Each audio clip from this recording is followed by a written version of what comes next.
Hello दोस्तों, very warm good morning, good evening, good afternoon, अस्सलाम वालेकुम। जैसे भी आप हैं, जब भी देख रहे हैं, तो आज की सक्सेस स्टोरी में आपका स्वागत है। ये सक्सेस स्टोरी की वीडियोस हम आप लोग के लिए लेकर के आते हैं और ये बताने के लिए कि आप इन टॉपर से सीखो और जानो इन्होंने कैसे प्रिपरेशन किया था और यहाँ तक वो पहुंचे हैं।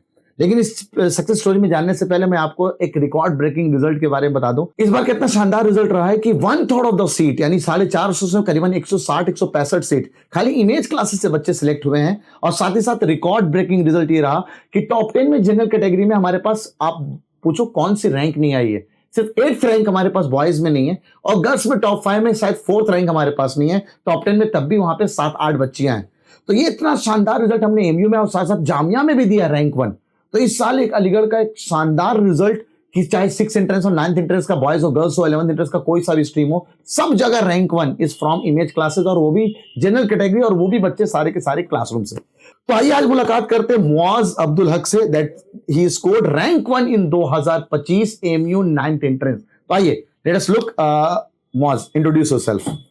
Assalamu alaikum everyone. My name is Moaz Abdul Haq. I am a student of STS school and my father's name is Dr. Abdul Haq. He is a doctor. My mother's name is Rushda Hina and she is a housewife. Okay, तो मुआज, जानना चाहते हैं कि आपकी journey के बारे में। पहले तो आपको इमेज क्लासेस के बारे में कैसे पता चला? तो इमेज क्लासेस के बारे में, जैसे कि मैं ब्लॉसम स्कूल में पढ़ता था तो मुझे कयूम सर बहुत अच्छे से पढ़ाते थे एसएसटी, तो उन्होंने बताया इसके बारे में। फिर इवेंचुअली न्यूज़पेपर भी मैं कभी कभी पढ़ लेता था तो उसमें भी देख लिया, और फिर अचानक से मैंने सोचा अभी इसको ही ज्वाइन कर लूँगा। तो फादर की तरफ से सपोर्ट मिला या तुम्हारे तरफ से कहना था, या आपने कहा कि ज्वाइन करने के लिए? नहीं, फादर ने तो कह दिया था जो तुम्हें करना है कर लो, तो उसमें कोई परेशानी अच्छा, मुझे नहीं थी। एक और चीज याद आ रही है कि किसी सादिक सर का भी सपोर्ट था आपको यहाँ ज्वाइन कराने में? यस सर, वो तो अब्बा की तरफ से था, क्योंकि सादिक सर ब्रिक्स के वो हैं, तो उन्होंने हेल्प की थी, अब्बा को बताया था तो उन्होंने ज्वाइन कराया। तो बहुत अच्छी बात है। तो इतना अच्छा सपोर्ट उनको, तो पहले तो शुक्रिया उनको करना चाहिए कि उनकी वजह से तुम यहाँ आए और फाइनली जाकर के रैंक 1 इन एमयू 9th एंट्रेंस 2025। तो मौज, ये बताओगे कि कब ज्वाइन किया हमारा बैच, कौन सा वाला बैच ज्वाइन किया था? सर मैंने सबसे पहला बैच ज्वाइन किया था जो तुलु 1 था। कब बना था वो बैच? सर वो अप्रैल में बना था, बट मैंने 2 मई ज्वाइन किया। 2 मई में ज्वाइन किया था, लेट से ज्वाइनिंग। लेकिन कभी नुकसान नहीं हुआ देर से ज्वाइन करने का? नहीं सर, नुकसान नहीं हुआ, क्योंकि वो उस वक्त 7 के टॉपिक्स कवर कर रहे थे जो 8th में इम्पोर्टेंट। ओके, रिवीजन चल रहा था, रिवीजन फेज चल रहा था। ओके ठीक है, अच्छी बात है तुम्हारे लिए। तो इमेज क्लासेस में आकर के तुम्हें क्या फील हुआ? मतलब बाकी कहीं भी कोचिंग किया था 7 तक में कहीं? नहीं, मैं कोचिंग नहीं करता था। कोचिंग नहीं करते थे, हाँ ठीक है। तो यहाँ आकर के तुम्हें फील हुआ कि क्या कुछ अलग कराया जा रहा है? क्या हम अगर घर बैठे बैठे तैयारी कर रहे होते हैं तो रैंक 1 तक पहुंच सकते थे? अब वो तो मेहनत पे डिपेंड करता है, बट इमेज क्लासेस में मैंने देखा कि इतनी अच्छे से करा रहे हैं, और टेस्ट बहुत इंपॉर्टेंट होते हैं जो सारे स्टूडेंट्स को देने चाहिए, तो वो बहुत इंपॉर्टेंट चीज़ थी मेरे लिए। तो वही। तो सबसे मजेदार फीचर ऐसा क्या लगा इमेज क्लासेस का आपको? वो तो एंट्रेंस के जब हम पीरियड में जाते हैं तब सीरीज बैच जो आता है वो one of the best feature है इमेज क्लासेस का। ठीक है, ये सीरीज बैच क्या, थोड़ा सा हमारे दर्शक को बताओगे कि सीरीज बैच क्या है? ये सीरीज बैच वो बैच है जिसमें कि मेनली बहुत सारे टेस्ट सीरीज होती हैं, और जैसे KYMS हो गई, श्योर शॉर्ट सिलेक्शन जो उसी साल आई थी वो हो गई। तो इससे हमारी टाइमिंग एक्यूरेसी और जो कॉन्फिडेंस है वो बूस्ट करते हैं और हेल्प करता है हमें एग्जाम में अच्छे से मार्क्स स्कोर करने में। बहुत बढ़िया, बताता चलो। ये हमारे इमेज क्लासेस की एक बड़ी खास बात है कि लास्ट के 35 से 40 दिन पहले हम सिलेबस फिनिश कर देते हैं, मोस्ट ऑफ द बैचेस जो पहले से बने होते हैं, और उसको फिर हम लेके जाते हैं रिवीजन में। 16 दिनों में हम कंप्लीट सिलेबस को रिवाइज कराते हैं 2500 से 3000 क्वेश्चंस के थ्रू।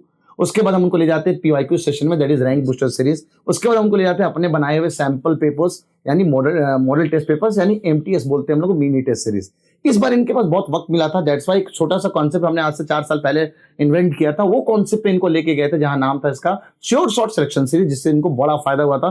डेट बहुत देर आई थी, इसलिए इनको बड़ा फायदा हुआ। Okay, let us move to the marks. कितने मार्क्स आए थे आपके रिटन में? सर मेरे 81 आए थे। 81? जामिया दिया था आपने? नहीं सर, जामिया नहीं दिया था।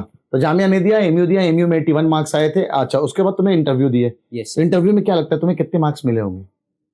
सर 14 अराउंड मिल गए होंगे। 14 मिल गए? क्यों, ऐसे सवाल पे कुछ उलझ गए थे?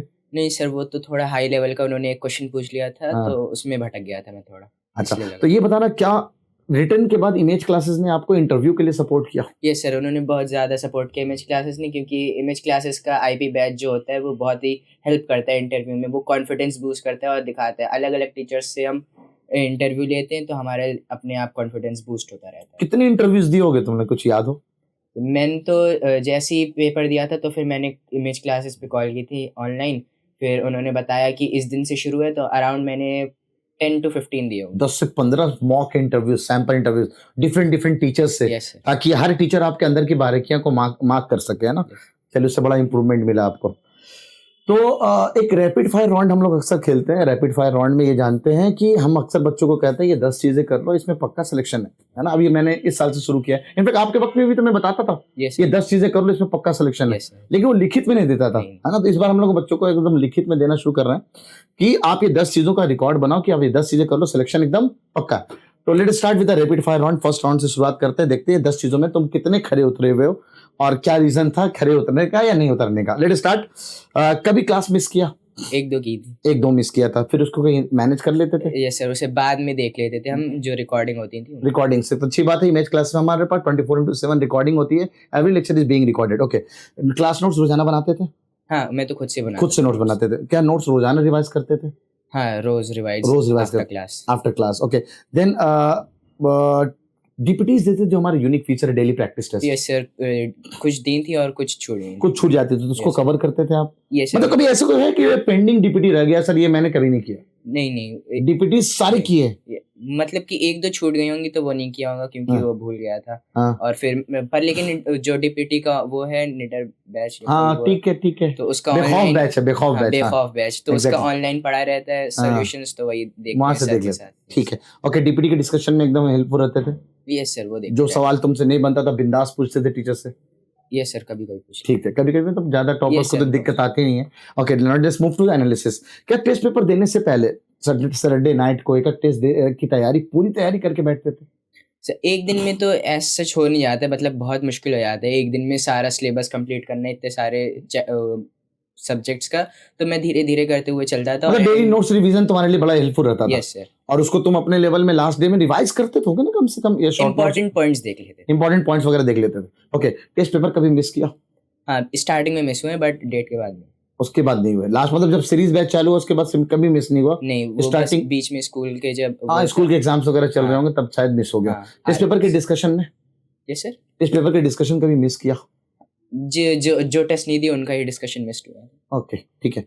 तो उसको टेस्ट पेपर को बाद में घर में अटेम्प्ट करते थे या हाँ, फिर ले जाते थे? ऑनलाइन रहता था तो उसको ही ठीक है, online. Every paper is being online, online में भी होता है और ऑफलाइन में भी सेम पेपर होता है, तो ऑनलाइन में भी देख लिया करता था। एनालिसिस शीट एनालाइज करते थे अपने टेस्ट पेपर की गलतियों को? यस सर, वो करते थे। वो करते थे। उसमें टीचर कितना हेल्प करता था आपको? सर, जैसे हमारी कोई गलती हो गई, मैथ्स में कोई डाउट हो गया, तो हमने सर से जाके पूछ लिया कि सर ये वाला क्वेश्चन नहीं आ रहा है तो इसको कर लें, तो वो उसमें एनालिसिस शीट एनालिसिस शीट बहुत हेल्पफुल होता है। एनालिसिस शीट बनाते थे?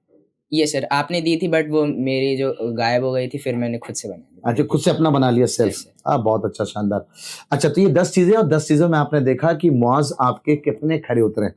लेकिन अब आते हैं कुछ क्वेश्चंस पे जो कि कुछ यूनिक क्वेश्चंस मैं लेकर के आया हूँ आप टॉपर से पूछने वाले।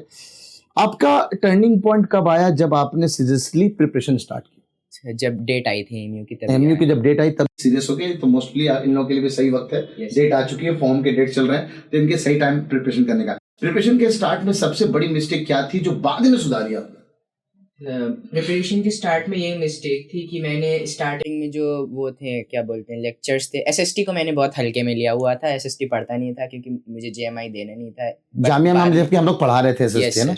आपको जामिया देना नहीं था और रैंडम पैटर्न चेंज हुआ लास्ट ईयर, एसएसटी इंट्रोड्यूस हो गया, तब से वो सीरियस हो गया। लेकिन अगर स्टार्टिंग से पढ़ रहा होता तो दिक्कत नहीं आती, लास्ट में लोड नहीं आता। ठीक है, ओके।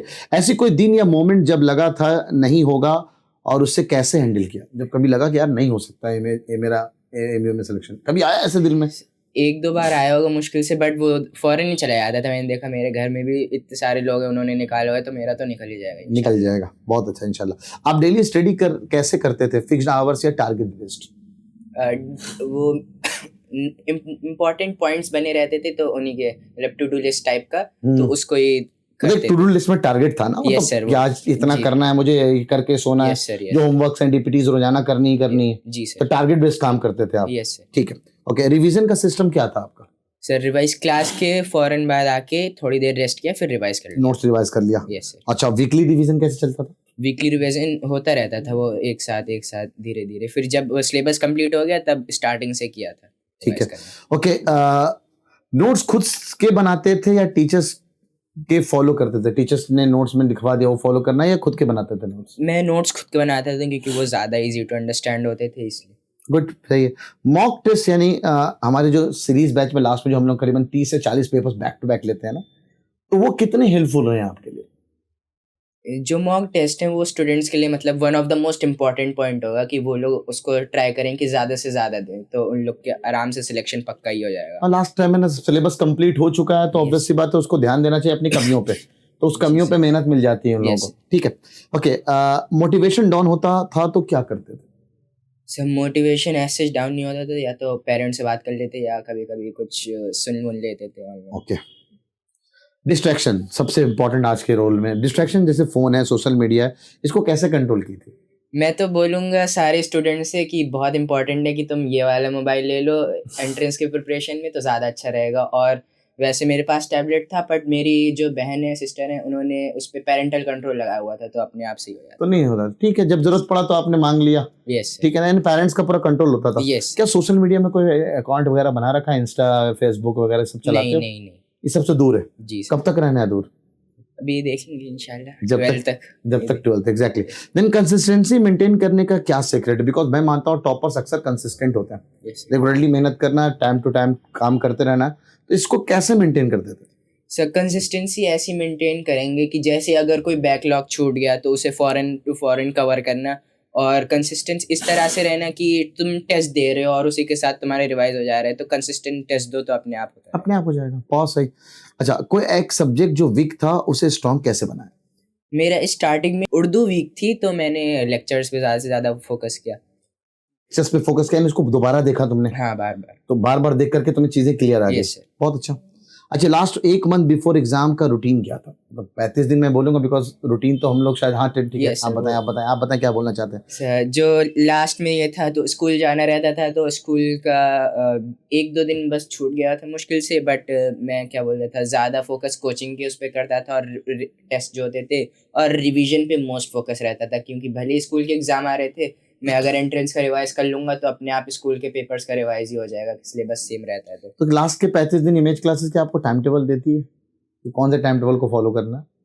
सर, मुझे ऐसा याद नहीं है, पर देती आएगी सीरीज बैच में, एग्जैक्टली सीरीज बैच में हम 2 टाइम टेबल बनाते हैं, कौन बच्चों के लिए जो स्कूल गोइंग स्टूडेंट होते हैं, कि लास्ट के 35 दिन 40 दिन उसको कैसे अपने आप को टाइम मैनेज करना है, और जो स्कूल नॉट गोइंग स्टूडेंट है उसके लिए भी टाइम टेबल बना के याद देते हैं। आया। एग्जैक्टली, मुझे पता है। मैं ड्रॉपर स्टूडेंट के लिए हम लोग ना, not going school, going school के लिए हम लोग टाइम टेबल बना करके देते हैं कि लास्ट के 35-40 दिन जब हम सीरीज बैच में जाने वाले हैं, बिकॉज इस साल का हम सीरीज बैच 20 फरवरी से लेकर के आ रहे हैं, 20th इनका एग्जाम 29 मार्च और 5 अप्रैल को है ना, जामिया 29 का, 5 अप्रैल को। ओके, आप ज्यादा फोकस कॉन्सेप्ट पे करते थे या क्वेश्चन प्रैक्टिस करने पे? सर, अगर क्वेश्चन प्रैक्टिस करोगे तो अपने आप धीरे धीरे कॉन्सेप्ट क्लियर होता रहेगा, तो क्वेश्चन प्रैक्टिस इज मस्ट, और कॉन्सेप्ट तो हो जाएगा क्लियर। कॉन्सेप्ट हो जाएगा, ओके ठीक है। आपकी सक्सेस में सबसे बड़ा सपोर्ट सिस्टम कौन था? पेरेंट्स और भाई बहन थे। भाई बहन ने बहुत सपोर्ट किया आपको? Yes, मतलब उनकी मदद से यहाँ तक पहुंचना मुश्किल है। Yes sir. ठीक है, गुड। अगर आप पास्ट वाले खुद को एक एडवाइस दे सकते हैं तो क्या देते? मैं तो यही दूंगा कि अगर तुम बीच में क्लासेस नहीं छोड़ते तो बाद में इतना हेक्टिक नहीं हो जाता है एसएसटी का। एग्जैक्टली, एसएसटी के लोड पे लास्ट में बहुत मेहनत करनी पड़ी है। यस ठीक है, 10 नंबर वो बहुत मेहनत करा गया। यस ठीक है, लेकिन एसएसटी वाज इंपॉर्टेंट और नॉट? सर, इंपॉर्टेंट थी। अगर तुम्हें 10 नंबर एग्जैक्टली रैंक लाने, तुम्हारे 81 मार्क्स आए थे, 81 मार्क्स में 81 थे, कितने थे? 81 थे, ठीक है। ओके, हर आंसर को जो स्टूडेंट्स यही बैठे हैं, मतलब बैठे हो या सुन रहे हो हमारे को, वो अगर अंदर दिमाग में ये आता कि मैं नहीं कर सकता, तो उनको आप क्या बोलना चाहेंगे कि मैं नहीं कर सकता? मैं ऐसे स्टूडेंट्स को ये बोलूँगा कि ज़्यादा से ज़्यादा अपने दिमाग को डिमोटिवेट मत करो, मोटिवेट करो, और धीरे धीरे प्रैक्टिस करो। अपने आप वो जो गलत ख्याल है वो धीरे धीरे हट जाएगा, और ये ज़्यादा से ज़्यादा पेरेंट्स से बात करो अपने गलतियों के बारे में और इन सब के बारे में कि तुमने क्या नहीं किया, क्या किया, और अपने डिमोटिवेशन को हटाओ। बहुत शानदार। आप लोग ना अक्सर ना पेरेंट्स से डर के कि यार पेरेंट्स को बताएंगे तो पहले कुटाई होगी, पहले पिटाई होगी, इस चक्कर में बच्चे नहीं बताते, लेकिन सबसे बेस्ट फ्रेंड आपके वो आपके पेरेंट्स हैं। आपको अच्छा ऐसी सिचुएशन से निकालने वाले सबसे बेटर वही पेरेंट्स हैं। तो ये है मुआज अब्दुल हक, जो कि अभी हमारा 9th क्लास कहाँ से कर रहे हैं आप? इमेज क्लासेस से 9th का फाउंडेशन का बैच। अब ये 10th बहुत जल्दी इन लोगों का 10th में चले जाएंगे ये लोग, ठीक है।